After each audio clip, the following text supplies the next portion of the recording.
Welcome.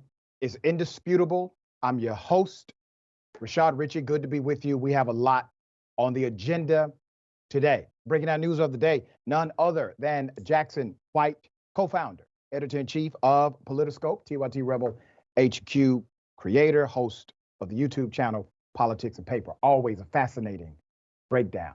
Top story of the day, Donald Trump, former president of the United States, continues to call for destruction of the current United States government. This time he did it in Waco, Texas, paying honor to a cult leader and the anniversary of one of the deadliest cult shootouts we've ever had. Let me take you to the video. Here it is.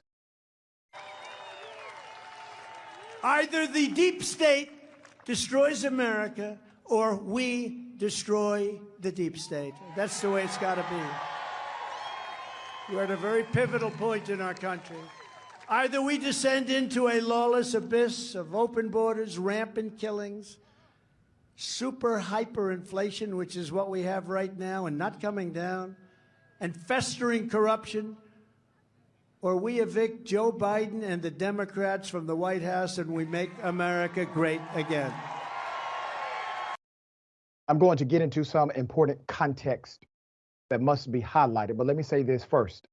As I have said for many, many years now, Republicans are masters at creating a boogeyman, at giving you their selected enemy. They are masterful in the execution of creating these fictional enemies every election cycle. They find a bully. Keep in mind, Donald Trump really did not speak about a solution. He talked about what he has determined to be enemies. And the crowd goes wild. Well, this has been a winning strategy for the Republican Party. We got more. Either the deep state destroys America, he said, or we destroy the deep state. We're at a very pivotal point in our country. Before Mr. Trump took the stage, conservative rocker Ted Nugent, of all people, delivered a solo version of the Star-Spangled Banner, but not before asking the crowd for the January 6th inspired moment of silence for the political prisoners of Washington, D.C., because of the jackbooted thugs in our own government, according to Nugent. And if there was any mistake, the militant message in Trump world, consider the soundtrack. The former president began his remarks with a version of the national anthem. We played that, sung by people imprisoned for the participation in the January 6th insurrection at the U.S. Capitol. Between these statements, Mr. Trump railed against prosecutors in Florida, Georgia, and Washington, considering unprecedented criminal charges against the former president, calling them the Department of Injustice and their local henchmen. There's more. The new weapon being used by out of control, unhinged Democrats to cheat in elections is to criminally investigate a candidate. Bad publicity and all, Trump said. I've got bad publicity, but my poll numbers have gone through the roof. Out in the crowd, supporters in Waco described a nation coming apart at the seams, where only drastic action could counter a shadowy enemy and turn things around. He is setting the stage. Heroes are not defined by themselves. Heroes are defined by the villains they defeat. When you are in a position to create your villain, you are thus in a position to create the hero. What Trump and the Conservative Party routinely will do is create the villain. They will tell you undocumented workers are coming here to commit crime. They will tell you that the main priority is building a wall. There is not a wall built that another man cannot climb over or tunnel under. They will tell you, these are your enemies. Democrats are your enemies. The woke movement, your enemy. Black Lives Matter, your enemy. They will say this, submit it. And the continuation of this messaging permeates into a brand. What is a brand? A brand is a repeated message over and over and over again. They are masterful at this part. Once again, they are simply defining the villain so that they can define themselves as the hero. There's more, just some background into the Waco, Texas connection. The Waco siege was the law enforcement siege of the compound that belonged to the religious cult Branch Davidians. It was carried out by the U.S. federal government and Texas state law enforcement between February 28th, April 19th, 1993. The Branch Davidians were led by David Koresh, headquartered at the Mount Carmel Center. They keep saying the terminology deep state. Please understand what they're talking about. They're talking about the current, right now, United States government. When they wage war on the deep state, when they say we are going to have to destroy the deep state, they are talking about the American government. The deep state definition goes, a body of people, typically influential members of government agencies or the military, believed to be involved in the secret manipulation or control of government policy. There are massive agendas in DC. Government is riddled with individuals who do not operate in good faith. Bottom line is this: Donald Trump continues to spew a narrative antithetical to the normative processes of democracy. He is not being called out by those on the right. They are afraid of him. He is not truly being called out by those on the left. Biden should have a damn press conference and say, the next time you talk like that in this country, you will have significant repercussions. Donald Trump is simply a man. That is it. The Constitution provides no special protection for a former president, and that was done intentionally. If you could not get the tyrant while he had power, you get him after he has none. Still, this country has figured out a way to indict everybody up and down the equator, frivolous charges, nonviolent offenses, but they can't figure out how to indict a lawless con artist like Donald Trump. All right, Jackson, thoughts here. It's been rather fascinating to watch the Republican establishment's inability, or maybe a better word is refusal, to truly stand up to Donald Trump in any type of meaningful way. And the reason that that's important is because we all know how they feel about him, because he's taken away the Republican establishment's ability to really guide the base in any type of meaningful way.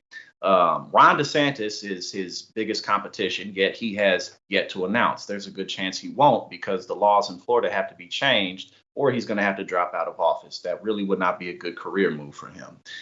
And yet, despite that fact, Donald Trump has filed a lawsuit against his campaign. He's rather effectively attacked Ron DeSantis on his record against Social Security and Medicare. And he has all the nicknames in the world for him that are rather funny. You know, so he's just like gaming the system, just like he did in 2015 in terms of just sucking all the air out of the room. And inevitably, unless the Republicans, Democrats, whoever, find a way to throw Trump in prison or something, then he basically has already won the Republican nomination. Yeah. So that's basically what it's looking like. Yeah, so we will continue to update, but I concur with you thus far.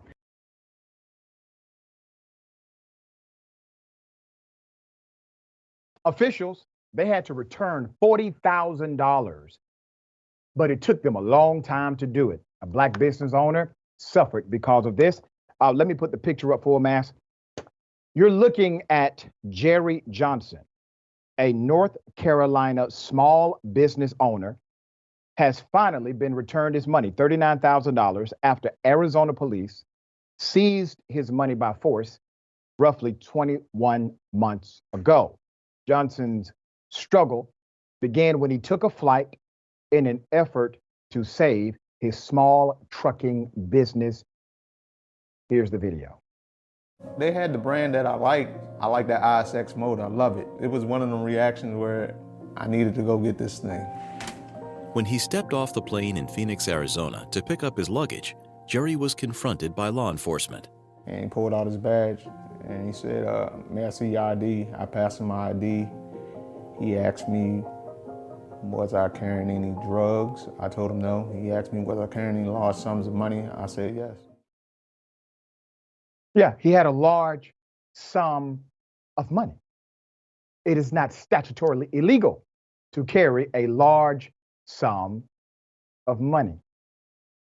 There's more. The police then checked his luggage. They found $39,500 and began to make assumptions. Even though Johnson was not charged, I need you to hear this. He was not charged with a crime. Police confiscated his money under something we have discussed on this program before: civil forfeiture law. They accused Johnson, who has a registered business and a trucking license, of earning the money from illicit drug sales.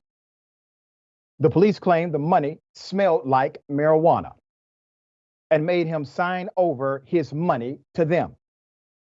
Johnson attempted to take legal action following the event, but here's what happened. Johnson fought to get his money back from the state, but his first obstacle came from the Maricopa County Superior Court judge, who ruled after a 2021 hearing that he could not prove the money was not from illegal activity. There's more. Let's put it up. Here's the picture of the ruling, all right? Johnson then sought help from the Virginia-based nonprofit, the Institute for Justice, who helped him file an appeal. Then, in a recent ruling, the higher court ruled in his favor in May 2022, concluding that the county superior court violated his due process rights. The appellate court then sent the cash back to the lower court for review. They sent the case back to the lower court for review.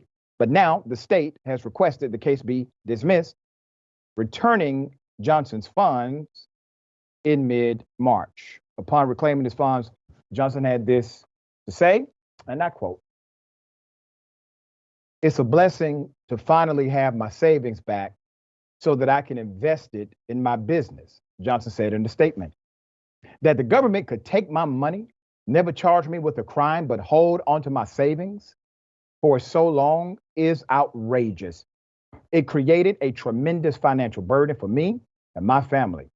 And there were a lot of business opportunities I've missed out on because that money was just sitting in a government account. However, after 2.5 years of devastating psychological and monetary damage, the situation still doesn't feel right. Attorneys from the Institute for Justice said the state refuses to pay his attorney fees and the interest at Arizona's statutory rate for judgment. They said it also needs to make Johnson whole. They said they need to make Johnson whole for business opportunities that he missed because his money was taken. Okay, so here's the thing. We've talked about this civil forfeiture law before. It is an insane law. There was one individual who we talked about right here on Indisputable about him being pulled over. They decided to just take his money because the cop didn't like him. And he had to go through a process of trying to get his money back. Never was charged with a crime. And when he got his money back, they were able to take some ridiculous fee before returning his money. It is an insane law. And yes, it does violate due process. There is no charge. There is no opportunity to engage in a legal process or to confront your accusers. All of these things are within the context of due process. So how are they getting away with it? Well, typically they get away with it because many people do not challenge it. Now, for 39,000 plus, you're challenging that until there's no challenge left. But keep in mind, some people have 100, maybe 500, maybe 1,000, 2,000. We also saw this in the state of Georgia. Same thing. So how far does this go? where police departments are engaged in this kind of forfeiture, where they will literally make you sign over your money without due process. All right, Jackson, thoughts here. I mean, unless a case has been built up on some type of criminal organization that's really been looked into, there's really no practical reason to forfeit people's assets other than two things. One is withholding authority just over the state in general, or rather the state withholding its own authority. And then also just a way to gather collateral for different types of exchanges or different types of deals or, whatever it is that they may need to do. Resources are taken, not just in cash, but, in all types of assets.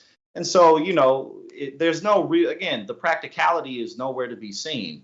It's not like, hey, is this from drug sales? No, it's not. Okay, we're just going to take it anyway, and then we're going to keep it for over a year, as if, it's against the law to give people's money back. But it's set up that way, again, so that they can maintain authority. Yep. And they got collateral on deck. So it's really no more complicated than that. That's right. All right. We will follow this story. I do see a lawsuit in the future for the state of Arizona.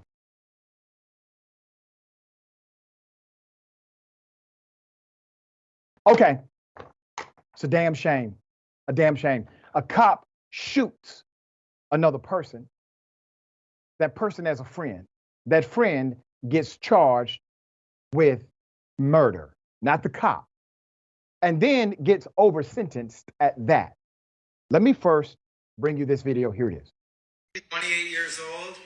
He was on drugs. He had been previously in trouble for sexually assaulting a minor. So now he's free from that. He's on drugs. He steals a car. The police get behind him. He doesn't pull over. He goes on a high-speed pursuit chase. He crashes into a tree. The car catches on fire. His girlfriend is in the passenger seat. She dies in the fire. This is who he is talking about. This is Wesley Phelps. He's 28 years old. He was on drugs. He had priors for burglary and assaulting a minor. He led police on a high-speed chase, crashed his car, and his girlfriend died. And Judge Sybil Reynolds gave him 3 years. But on the same day that Judge Sybil Reynolds gave him 3 years, he gave Lakeith Smith 65 years. Lakeith is 15 years old. Him and some other kids were breaking into an unoccupied dwelling. The cops showed up. The kids ran. The cop shot Adante Washington, which is Lakeith Smith's best friend, shot Adante in the back 3 times. Due to Alabama's felony murder law, Lakeith Smith was sentenced to 65 years for the murder of Adante, even though he didn't hold the weapon or shoot anybody. This happened on the same day in the same court by the same judge. 28-year-old who's actually responsible for somebody dying. 15-year-old who's actually not responsible for anybody dying. 3 years, 65 years. Let me break this insanity down. Let's put up the picture of the young man in question. I want to say thank you to Jolly for making sure I was alerted to this story. While Lakeith Smith was sentenced to 65 years, a legal technicality led to Smith's term of incarceration being reduced to 55 years. 3 years later, a judge reduced it from 55 years to 30 years in prison. Retired Circuit Judge Sibley Reynolds on the left. Let's put it up. On the left, who presided at the 2018 trial and original sentencing, handled the pre-sentencing or the resentencing as well. District Attorney C.J. Robinson on the right, a veteran prosecutor who had charged Smith with his 3 co-defendants with felony murder, had supported Smith's resentencing. The attorney of Smith said this: "Today doesn't feel like justice." Smith's attorney, Leroy Maxwell, told news reporters his client's relatives and other supporters, after Circuit Court Judge Sibley Reynolds refused to request for Lakeith Smith to be released from prison immediately, he said they will pursue an appeal. Let's put it up. Meanwhile, there is a petition. This petition has been started in an effort to grant Smith early release. You can sign the petition at justiceforlakeithsmith That's justice for LAKEITH Smith.com.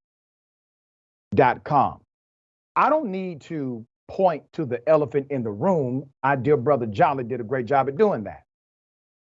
You literally have the same judge, not in the same year, not in the same 5-year span, on the same day. Give a 28-year-old adult who engaged in significant criminal action that led to the death of someone he was responsible for killing. This person gets a handful of years. The 15-year-old who did not shoot anyone, did not kill anyone, gets 65 years. Well, they determined that was unconstitutional. That's the reason they changed it. He was only 15 when it occurred. But you see the bias right there in front of you, right there. Will the judge be accountable? Will there be some level of oversight? Will somebody say something who has authority right now? Obviously, a miscarriage of justice and unequal application of the law. All right, dear brother, thoughts here?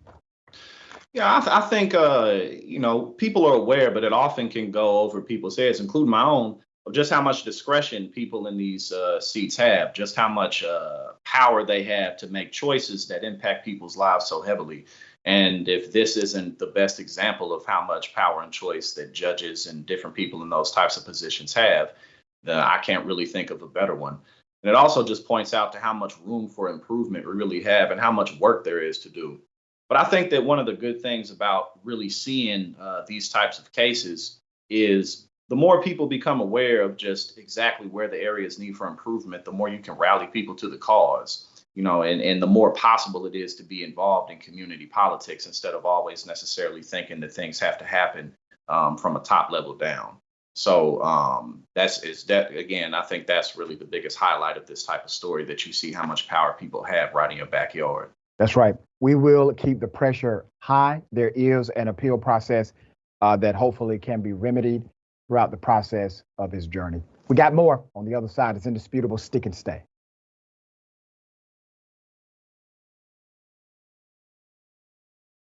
All right, welcome back. We have a lot of show left. Let me read some of these amazing comments. Next TYT reporter says, creating a boogeyman creates fear. Fear is a powerful motivator.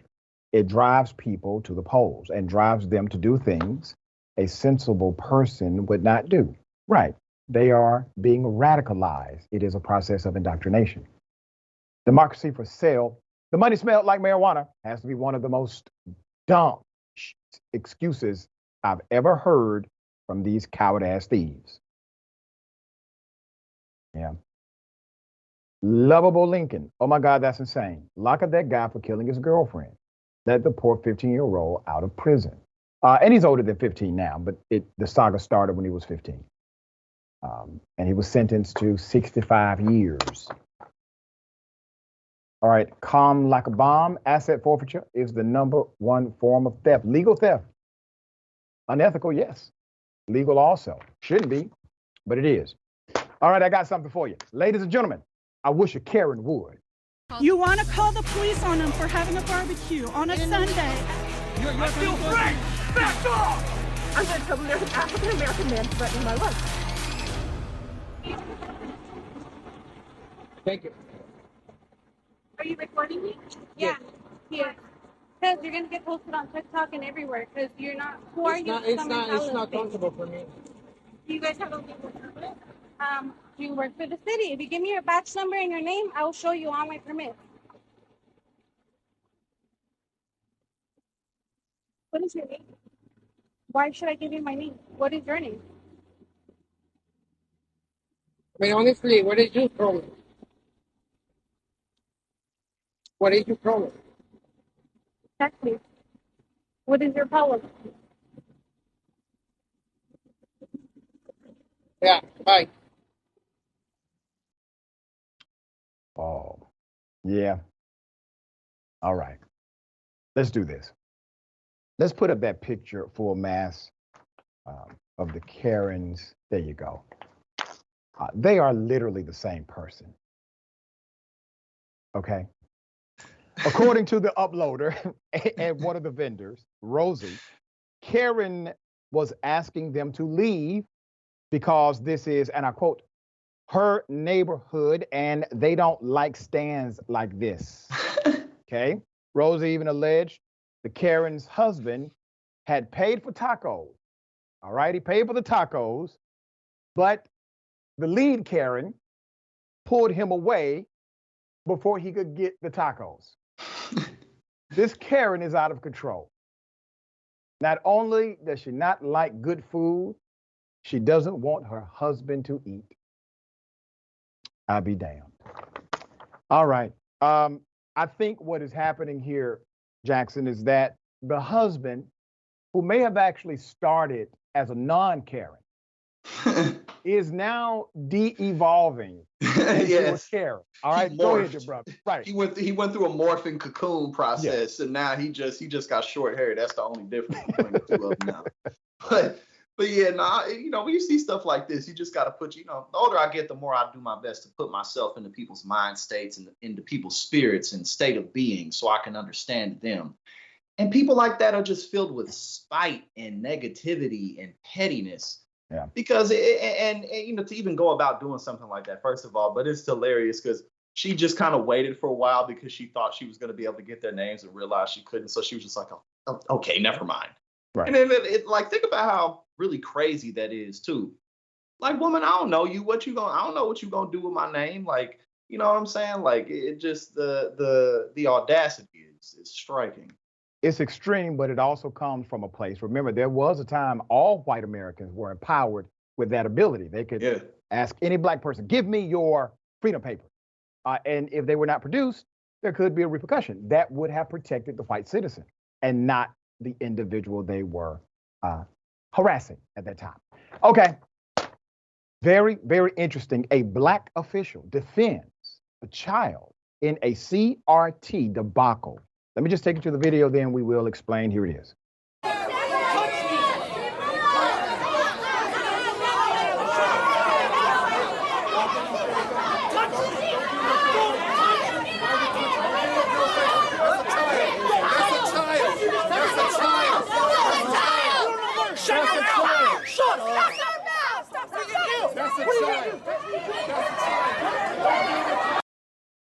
Damn shame. Put up the picture full mass.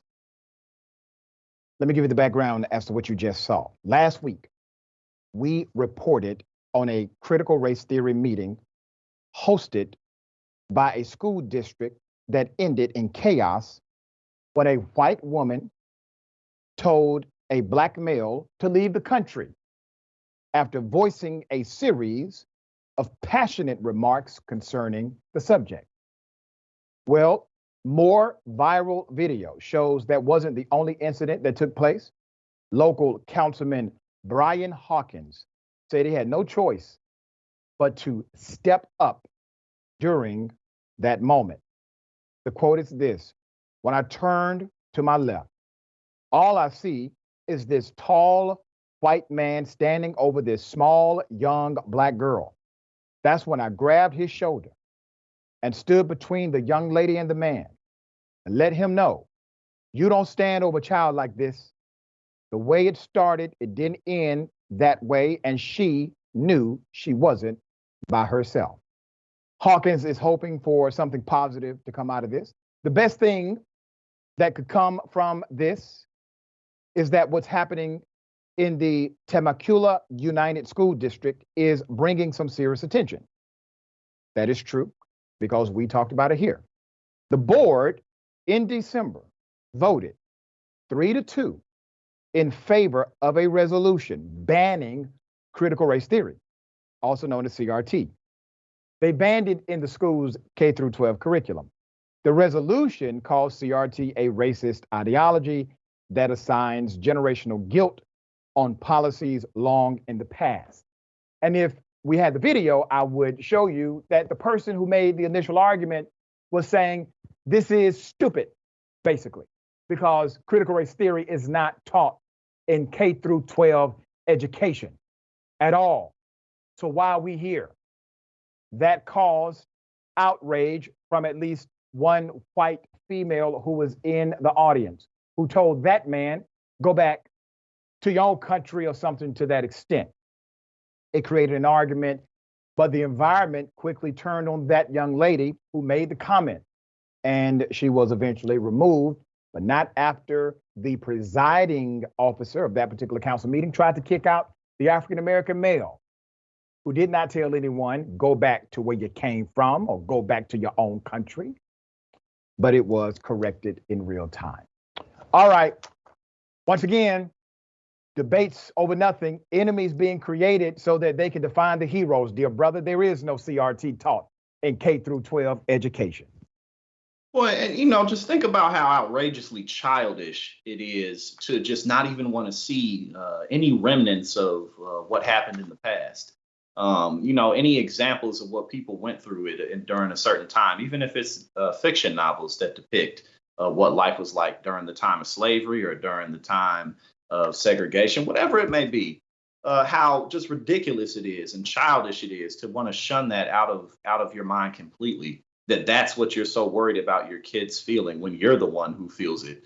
And then other than that, what we just watched of that man was a man desperately seeking to escape his own mediocrity and much to prove to himself. And in that moment, he had a shot. But I mean, if he's the lowest of losers, and he knows he is. Yeah. And that's something that he can never escape. There you go. We got more on the other side. It's indisputable. Stick and stay.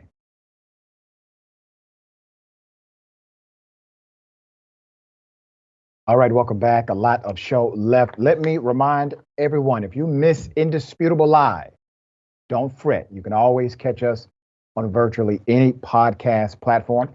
Listen to Indisputable on Apple Podcast or wherever you get your podcasts. We just breached 1 million downloads, making Indisputable in the top 5% of all podcasts among listeners. Make sure you rate us 5 stars. I thank you in advance. Okay. A lot of comments. I'm kind of pressed for time. We'll read as many as I can. Mo Fury. See, you ask a bully a question and you get a Karen D and Darren Dumb. I like that. Old Darren looks like he wants to rub that pico de gallo in Karen's eyes. Yeah. All right, Cheesecake Brownie. What does history do? Makes us feel guilty about the crap our ancestors have done in the past. This is how we learn not to repeat it. Give me a break. Just watching this makes me feel guilty. And this is the thing. It is not about guilt. They're not forced to feel guilty. They don't want to be uncomfortable. Because if you felt guilty, you try to actually respond in a way that shows remorse. Okay? So it's about comfort, not guilt. All right. And thank you, John Dabrozinski. Welcome to Indisputable. We appreciate your support. All right. Very sad story. A teenager died on a flight because the flight did not have the proper device as they are mandated to have. Let's put up the picture. Full mask. See the young man in the back? He should be alive, 14 years of age. But he died after a fatal cardiac episode. Kevin Greenidge was his name. He was on American Airlines. He was on a flight, according to a lawsuit filed recently by his mother, Melissa Arzu, which alleges he died because the defibrillator on the airplane did not work. It didn't work. It was not operational. Kevin was returning from a family vacation with his uncle from San Pedro, Honduras, to Miami on June 4th, 2022, when he suffered the medical trauma and became unconscious. According to the complaint, there was, in fact, a doctor on board who requested the attendants retrieve the automatic external defibrillator. It's on the plane. Once the device was brought to him, he noticed it didn't work. It had not been charged. The lawsuit alleges that American Airlines failed to ensure that the automatic external defibrillator and its mobile battery pack were fully and properly charged, and that the airline's alleged negligence caused, permitted, and or hastened the untimely death of the 14-year-old Kevin Greenidge. It also alleges that the airline failed to train its workers with basic resuscitation technique and causing, permitting, or allowing the mobile battery pack to drain down to no power, thereby causing the automatic external defibrillator to stop working. So these devices have been federally required because some people were pushing back saying, well, is this even a requirement? Yes.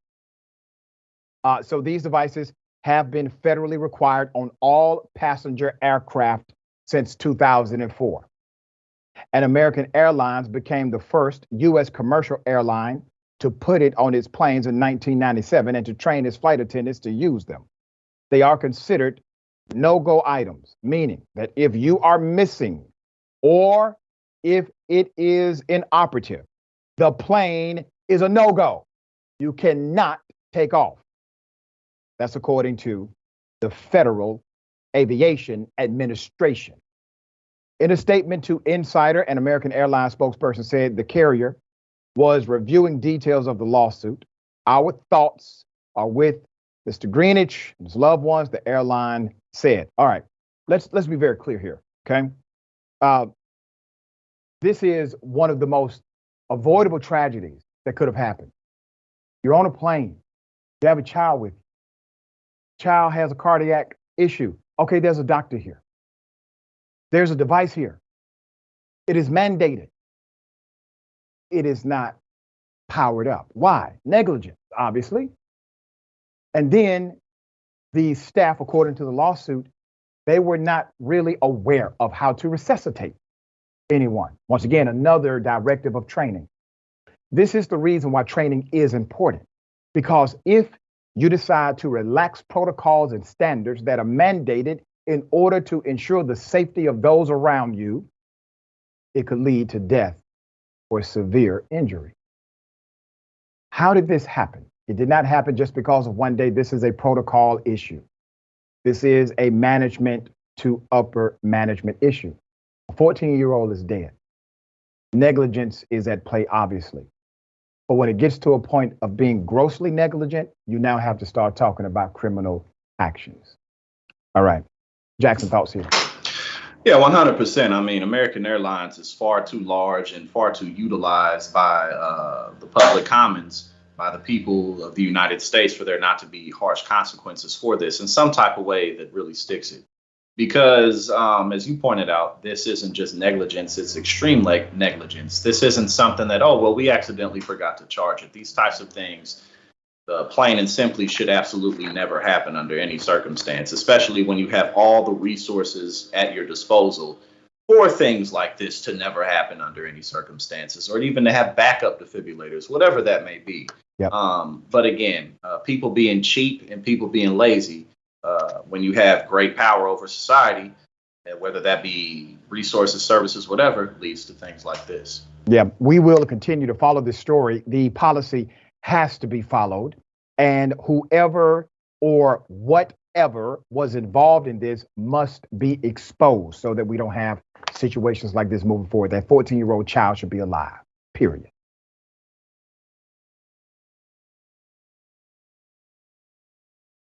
All right.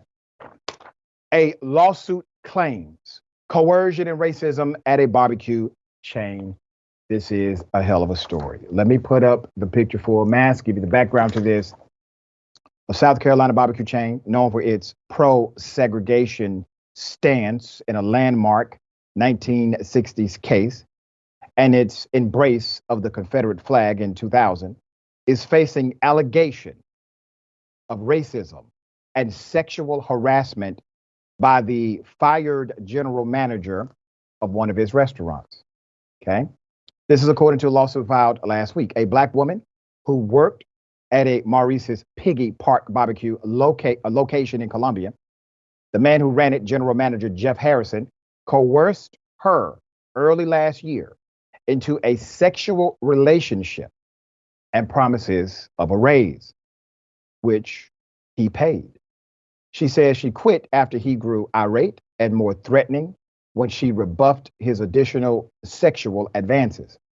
The Associated Press isn't naming the woman because she is an alleged victim of sexual abuse, and we agree.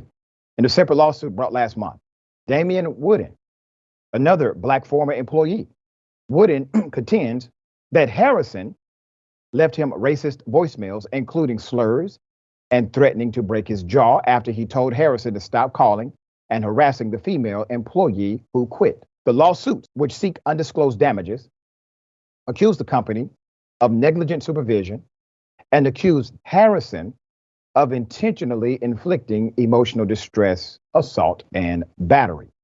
This is a statement from the company. A company receptionist told the AP that Maurice's Piggy Park Barbecue had no comment. Its president, Lloyd Bessinger, told ABC Columbia News that the company does not condone or accept any sexual or racial behavior. When I heard of Mr. Harrison's behavior, I fired him imminently, Bessinger said in a statement. We are a local family business that supports the community by providing jobs and great barbecue for 60 years. The company's problematic history, it started, let's go to 1964. In 1964, a waitress at a Piggy Park drive-in refused to take two Black customers' order. Owner Maurice Bessinger justified his refusal to serve Black customers inside his stores, conveyed through window signs based on his religious opposition to racial integration.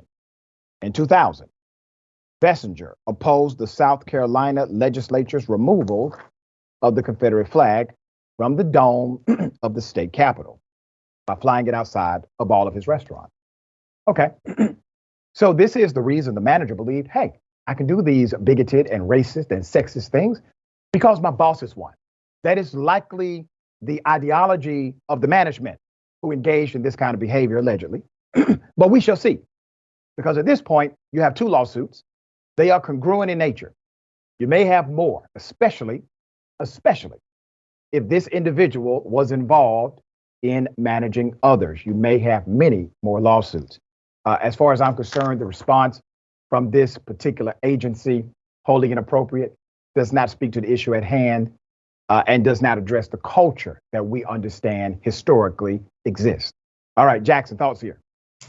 Yeah, that definitely is an example of just company culture that festers within any environment and the type of people it attracts and how it enables any employee, whether it's low level or management, to take advantage. And the lawsuit is 100% correct, just in terms of his behavior being purposefully emotionally sadistic, going after people and getting a kick out of them being uncomfortable, especially when it comes to the woman he coerced into having sex with him. Because, you know, when men do things like that, obviously it's about power. It's about feeding your ego, feeling like you're in a position of control, because it's not as if men can't just go somewhere and pay for sex in a variety of ways. Or just get on a date nap and be a decent. There's so many options. So that's not about sex. Right. So this guy clearly is just really a rotten individual who deserves any type of negative attention that's coming his way. Yeah, so we shall follow it. All right, we got more on the other side. It's indisputable. Stick and stay.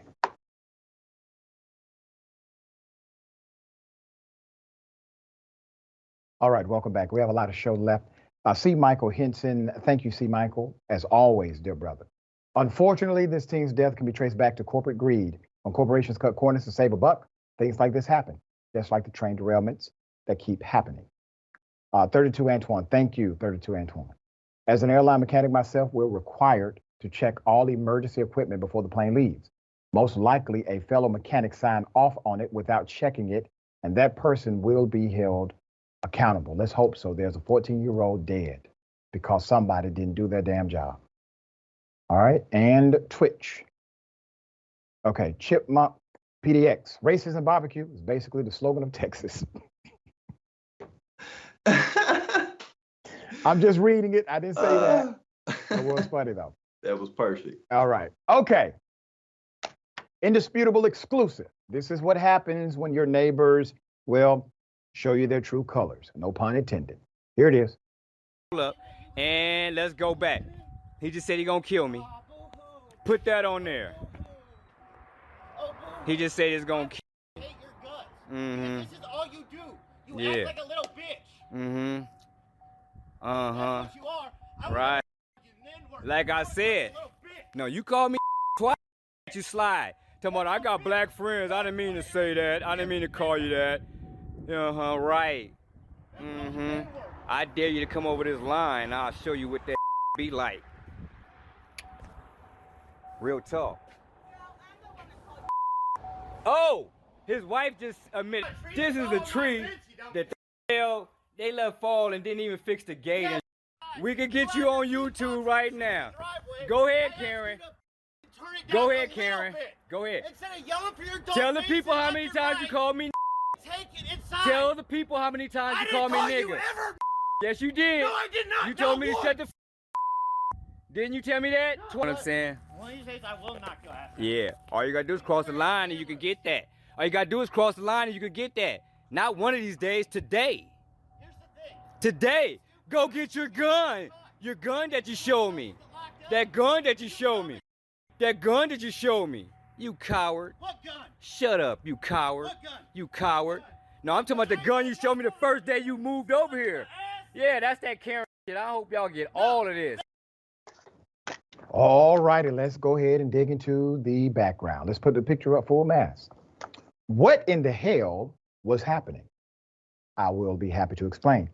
53-year-old Daryl Theus bought his home in California 3 years ago. To spend his days in retirement was his idea. However, he was harassed by his neighbor following a dispute over their respective trees. It's about trees. About a year ago, his neighbors rented the house next door. Daryl said the neighbors were a little messy. They didn't clean up after their dog, and they let a tree that fell down sit for months after it broke their shared fence, according to him. Despite the mess, Daryl said he thought the neighbor named Chris was generally cool. Then in conversation, Chris let the N-word slip twice, Daryl said.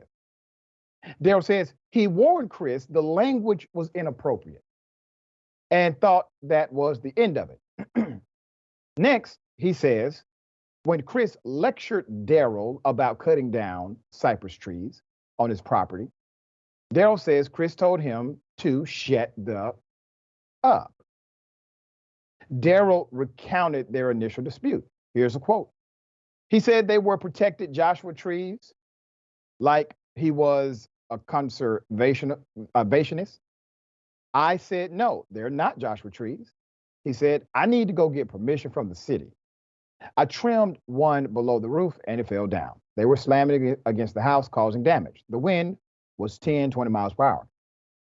Then he said, I need to be careful. I got friends. All right, let's put it up.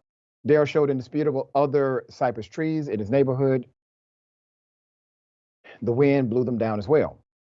The California Highway Patrol issued high wind advisories for motorists last month. Daryl's wife, Jackie Thea, says she warned Daryl. She didn't trust the neighbor when she heard him use the N-word for the first time. Wise advice. After not speaking for about a year, the latest incident occurred when Daryl was washing his car Saturday morning at about 11 a.m. Here's Daryl with his daughter. All right. Daryl says he decided to play some music while he worked. The noise set off Chris, who stormed out to complain. In the video, Chris' wife affirms she called Daryl the N-word. Here's Daryl's wife, Jackie, who heard the altercation. Here's what she said, and I quote, I didn't hear the wife outside, but I did hear him say it when we were going to Fatburger in Bakersville. I was listening on the car Bluetooth and heard him use the N-word. I always told Daryl, it's not about color, race, or nationality. It's about how you give respect. And he wasn't cool from the jump. Daryl couldn't believe a man half his age would speak to him so disrespectfully. Daryl said he doesn't want anything bad to happen to Chris or police to get involved, but hopes his story will shed light on discrimination in neighborhood. All right. Interesting dynamic. So it seems to me the wife was right, Jackson, in the beginning. She said, listen, you may say he's cool, but I'm telling you, he is not. Yeah, she caught a vibe, you know what I'm saying? And that's Right. why every man should only deal with good women, you know what I'm saying? And be a good man to attract those good women.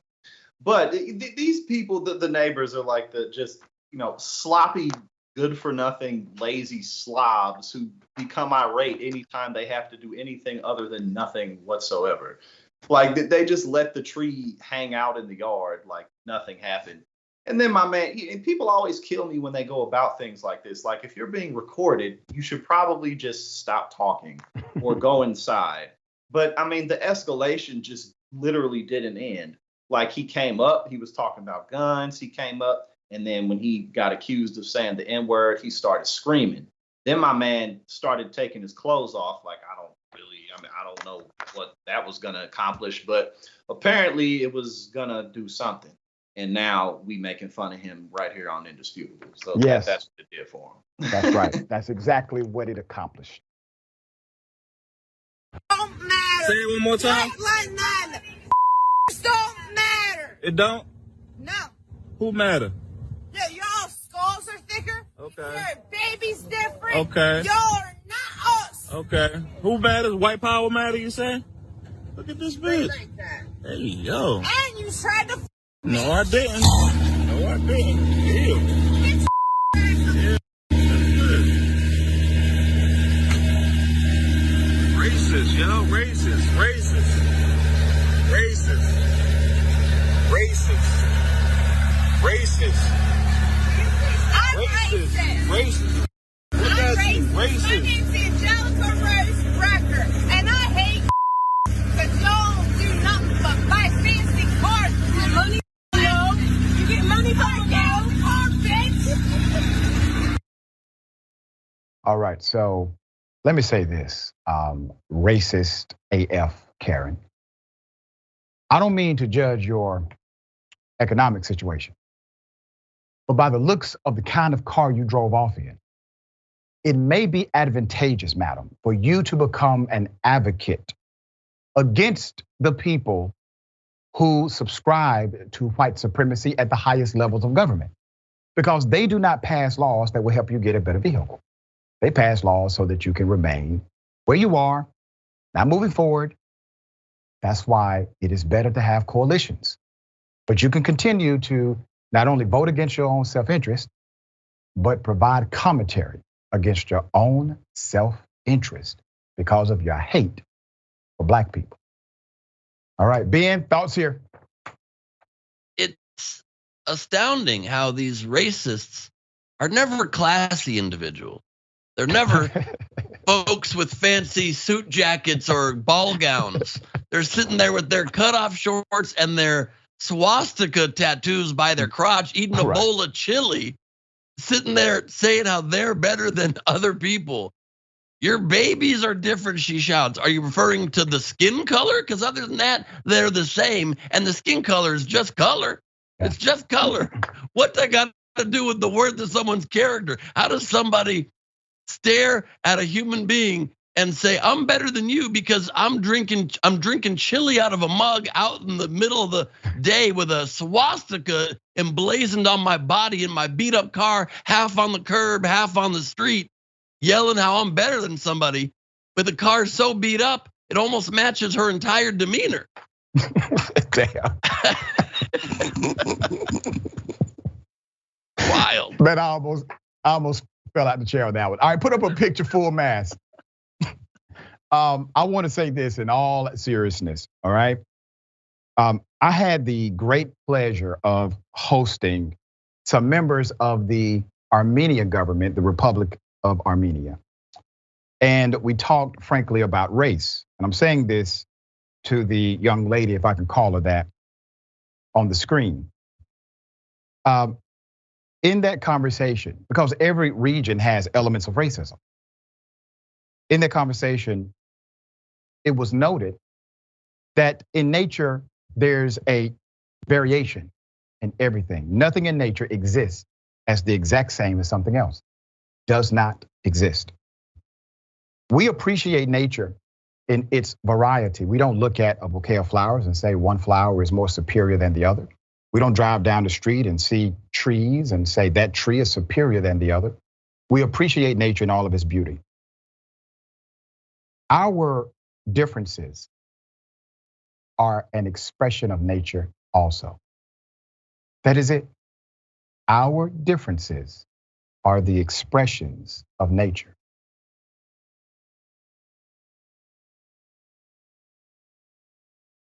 Okay, another airline in the news for stealing passengers' luggage.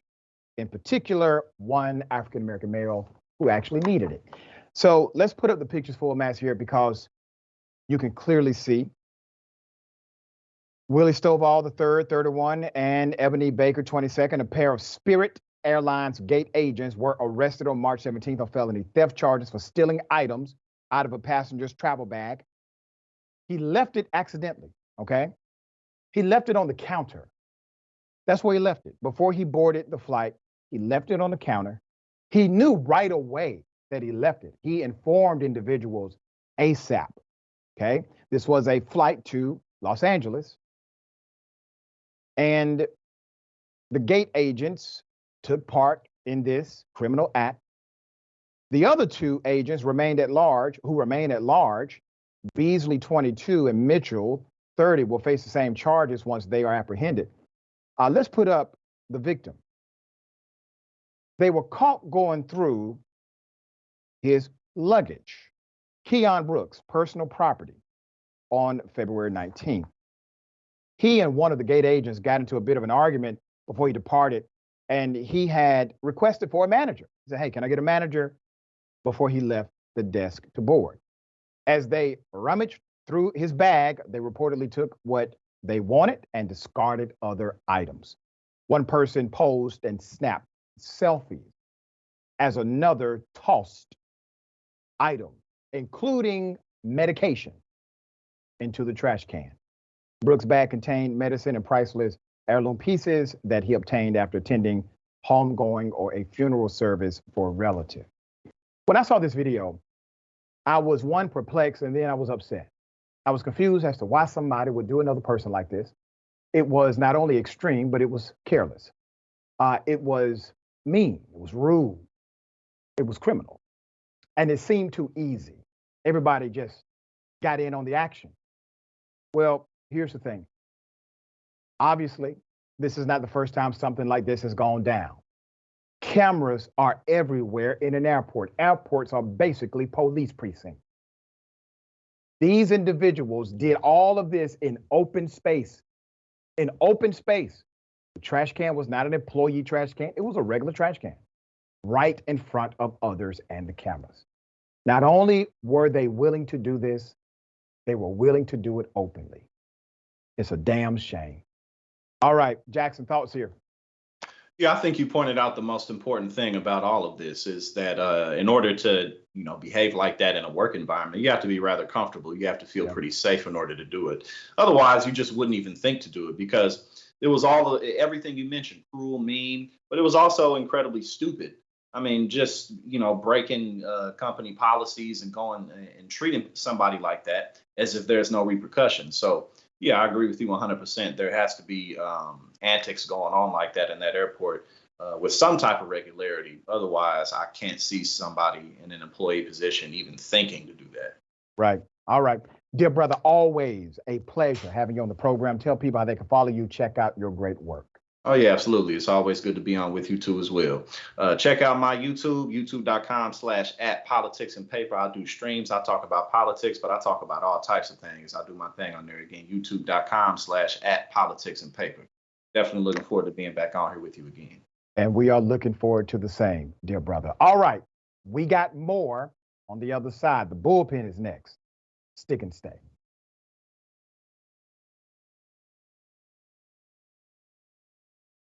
All right, welcome back. We have a lot of comments. Let me read as many as I can. I appreciate you all in advance. All right. Interesting. Okay. Bill's dragging circles the wagons. You said the N-word slipped twice? How's that possible? Right. That's exactly what the person said. Say, hey, I was in a conversation with him. The N-word slipped twice. That is not a slip. Okay, that's intentionally placed. All right. You don't like my music says, I guess good fences do make for good neighbors. Right. Liberty Blair. Great. They're stealing and not making sure passengers are safe. Yeah. Jackie, welcome. Jackie O, welcome to Indisputable. Thank you so much for your support. Adam Baum. Neighborly has faded away, systematically so, as intended by social engineering. All right. Okay. Ladies and gentlemen, welcome to the bullpen.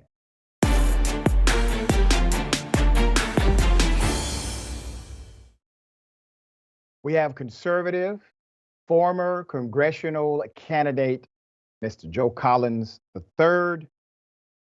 Good day, sir. Welcome back to Indisputable. How are you? Man, I'm doing very well. Good to be here. Good to see you again, my brother.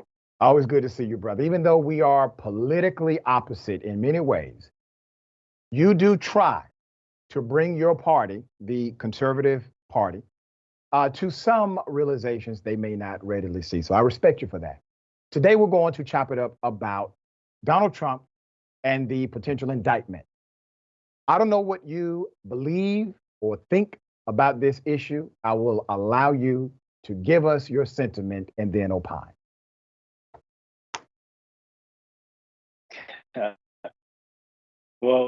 When it comes to this Donald Trump indictment, this one specifically, as much as I don't agree with the merits of the case, I don't think that this DA should have brought it. And the reason why is because once you say that you're going to indict Trump or going to go after Trump, it allows him an opportunity to use that to raise his profile in the media and increase his fundraising. So I think if stopping Donald Trump was your goal, then maybe you shouldn't have tried to bring a case, especially this one, when trying to connect the dots with the evidence is going to be as difficult as possible. However, I do think it's a great thing. I think it's really, really good because if people, especially in the Republican Party, are going to support Donald Trump on this indictment or any other case that they might potentially bring to him across the country, I think this is going to give us a really good opportunity to start addressing how we can move forward with police reform. Because never in the history of the United States has the judicial system went after a white man this much. Let me ask you this question. I think it's really interesting what you just laid out here. Do you believe what Trump did was illegal? Not necessarily, no. I think it happens a lot, especially when you have billionaires or entertainers or people in the business world. I think those confidentiality agreements and people getting paid off for certain things is kind of the norm as long as it comes with the contract. Do you know what he is accused of doing that is deemed statutorily illegal? You know what? In my opinion, I think the way the case is being brought is kind of murky. On one hand, they say that he is, paying hush money to a prostitute or a stripper or whatever Stormy Daniels is, and on another end, I heard they were trying to connect the dots with some type of accounting or booking practices. Well, both would be appropriate. Number one, you have a statutory violation in paying off someone, giving them money in order to give you a thing of value for the sake of running your campaign. That is illegal, Joe. That's against the law. And you can ask a person like John Edwards, former U.S. senator, ran for president twice. He got indicted over doing the exact same thing. His attorneys argued that Mr. Edwards, the former senator, was in fact simply paying off the person to save the embarrassment from his wife, who was dying of cancer. That was their argument. And that argument was not a successful argument. But remember, he was charged for the same thing. So when you say you don't really believe it's illegal because a lot of people do it, Joe, think about this, dear brother. It doesn't matter if more people do it. It doesn't make it any less legal or illegal. It's either statutorily legal or it's illegal. Which one? And I think you have enough independence in you, dear brother, to clearly say what Donald Trump did was illegal. Now, you may be able to argue selective prosecution, but you can't say what he did was not illegal. So I submit the question one more time. Do you believe Donald Trump did something illegal? Not necessarily. The reason why is because the main factor in this entire case would have to be Michael Cohen. Even when Michael Cohen testified before Congress, he had a check that said this is a check that Donald Trump wrote for $130,000, whatever the case may be, but the check was written to Michael Cohen. Michael Cohen was the one who paid off Stormy Daniels, or who paid Stormy Daniels for whatever the case may be. And then Stormy Daniels, I think her credibility is shot as well, because prior to the incident, she was trying to shop around the story that her and Donald Trump had slept together. But before then, she also has a statement that says they never slept together. But Michael Cohen in himself, he got locked up for lying. But isn't that interesting, Joe? Michael Cohen. Trying to connect those dots, it's going to be. Well, that's up for a jury.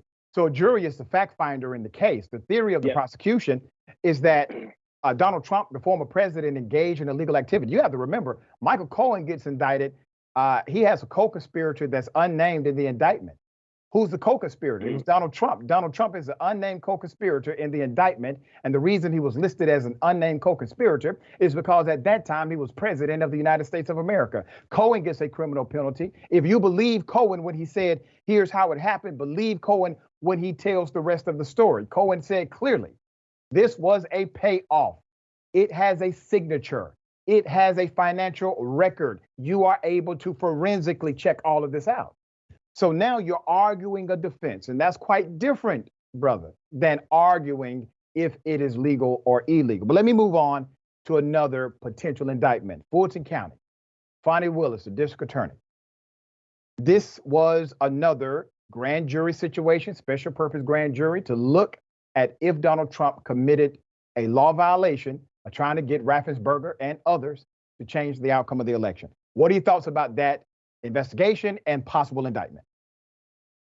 I think that's a stronger case than the Manhattan DA case, because, you know, when he had the phone call and he said, you know what, you got to find some votes or whatever, you can frame that argument as if he's saying, do what you have to do in order to ensure that I win. But then again, I think that the district attorney has to make a convincing or compelling case to the jury for them to be able to prosecute. I'm impartial on the matter, you know, but looking black and white and trying to, you know, determine if the law is going to be on the side of the prosecution is what I'm trying to gauge. But even then, I couldn't even tell you what Trump's defense is going to be. I mean, he'd tell you on his rallies, oh, it was a perfect call, whatever the case may be. However, if the DA can frame that call to make it seem like Donald Trump was trying to, you know, hand or dog whistle to the governor, find me some votes, we got to win this election, then I think that's going to give them more ammunition to prosecute Donald Trump than the case in Manhattan. Do you believe that a former president should be prosecuted if they committed crimes either before, during, or after political office? Yeah, absolutely. I absolutely do. And the reason why is because, you know, even the Bible says that there is no man greater than another man, but the law applies to everybody. Just because you're a presidential candidate or you have been a president of the United States, it doesn't give you, you know, some type of qualified immunity to where you can run rapid and do whatever you want to, you know, in society. That's right. That is what the Bible says. Did you ever support Donald Trump? I like Donald Trump. Yeah, I think Donald Trump, you know, he did a lot of great things for this country. I think his policies are great, but I can't say that I was too fond of the Twitter fingers. You know, I'm never a huge fan of people who talk a lot of trash over the internet. I'd prefer he probably make a video and come out or say it to somebody's face. But, you know, that his mouth is what got him in a lot of trouble, which is why I think that, you know, even if they don't indict him for anything, that post he made about death and destruction and a baseball bat, I think that's going to get him hemmed up on a terrorist threat charge. Well, he led an insurrection against the United States government. You know, that was bad too, Joe. Mm-hmm. See, that's murky as well, because it's murky. The FBI prior to the J6 committee said that it was already pre-planned and Donald Trump didn't have anything to do with it. And then, you know, one of the biggest things that the Justice Department does is they leave out exculpatory evidence. You know, when Donald Trump got up there and he even said, you know, his speech, he said, you're going to peacefully, you know, march and protest and let your voice be heard. He never said going to the Capitol. He double talked, and the government did not leave that out. You have to remember, this is open to the public. That speech is a public speech. Everybody has the ability to access it. Courts can do that as well because it is in the public view. Now, the question is, when Donald Trump told them to go to the Capitol, that he will be with them all right? When he attempted to coerce his vice president and others to manipulate the Constitution, destroy rule of law, violate statutory code, when he did all of that, do you not believe, dear sir, that that was pointing in the direction of treason against the United States government? I'm not 100% certain if I would call that treason, but desperate men do desperate things. If the judicial system comes out and said it's treason, then I'm going to support the judicial system, because I know if it was me and they were coming after me, if I did, they're going to be like, that man did that. So, but let's I'll do leave this. that up to the jury. Let's take a step back, brother. You don't have to exert your power behind the power of another fictional group like a make-believe jury. Let's be very clear about what happened. Donald Trump led domestic terrorists to overthrow the government and would have been happy if they succeeded. He also spent 4 years as president radicalizing that very group by dog whistle, direct engagement, giving them proclamations of protection in his own speeches, dear sir. So he is responsible. It is amazing to me, Joe, that the party that preaches accountability and responsibility for disenfranchised groups, all of a sudden do not have that language for a privileged ass white man. How does that make sense? It doesn't, but we see the hypocrisy, across politics every single day, all day. You know what I would have done if I was preaching that Joe Biden is the worst president or Democrats are the worst, party in history? I would have accepted that L and let the American public see. And I've been pointing it out. See, I told you. See, I told you. But everybody doesn't think the same. But let's talk about that. Let's talk about the policies, because under Donald Trump, you have a record deficit. Under Donald Trump was your beginning of inflation. Under Donald Trump, you have your interest rates starting to get out of control because of his mishandling of COVID and a few other items. You also have less actual money come to African-American homes. While there's technically more jobs available, those jobs did not pay the bills. So you had more employment, less money. Household median income for African-Americans dropped under the leadership of President Donald Trump. Policy by policy, these dynamics did not work. The tariffs, which became de facto taxes, his war basically with China over products, right? All of this adversely impacted who? Us, Americans, especially those that worked in agriculture communities. So what policies are you referring to when you say that you like Donald Trump, you just didn't like his Twitter finger? Well, I think when you talk about, the regular things such as energy independence, you talk about job market growth, you talk about economy growth.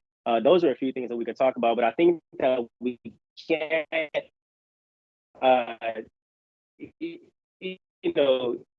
take the burden off of the Fed and quantitative easing that they started. And it started way before Donald Trump had got into office. I think when they were trying to ease the quantitative easing or stop the Fed from putting more money into our economy, then that's when our economy started to get bad.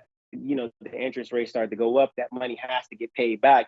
So I don't think that I can put that full burden directly on the president of the United States. Okay. So how much the man was on Joe president Biden at this point? The man was president for 4 years. You all refused to attribute the economy to Trump after 4 years of him being president. But after 2 years and some change of Biden, you all squarely attribute the current economic dynamic to him. But 4 years of Trump, you all refused to make any blame toward him. I don't understand it, brother. Help me make sense of this. We need more economists. We need more accountants in office. So they can I don't know get about things that. under control. Yeah, we don't have a lot of them. We don't even have a lot of business owners. We have a lot of people who are from the streets or who think that they know politics or policies. They jump into office and they screw our country over. Donald Trump led this country to a record deficit. Can you at least say that? I can't honestly make that assertion. I couldn't make it about Sir, Joe it Biden, is a Donald fact, Trump, sir. Barack Obama. It is a fact, dear sir. We can debate a point of view and opinion. We can't debate facts, Joe. Come on, man. Brush up on your skills, dear brother. I appreciate you being on the show. Tell people how they can follow you and check. Absolutely. Yep, you can follow me on all social media platforms at Joe E. Collins 3. My website is joeecollins3.com. All right, always a pleasure, man. We appreciate you being on. All right. Thank you. Remember, take care of yourself, take care of each other, take care of the planet. Remember, the truth is always indisputable.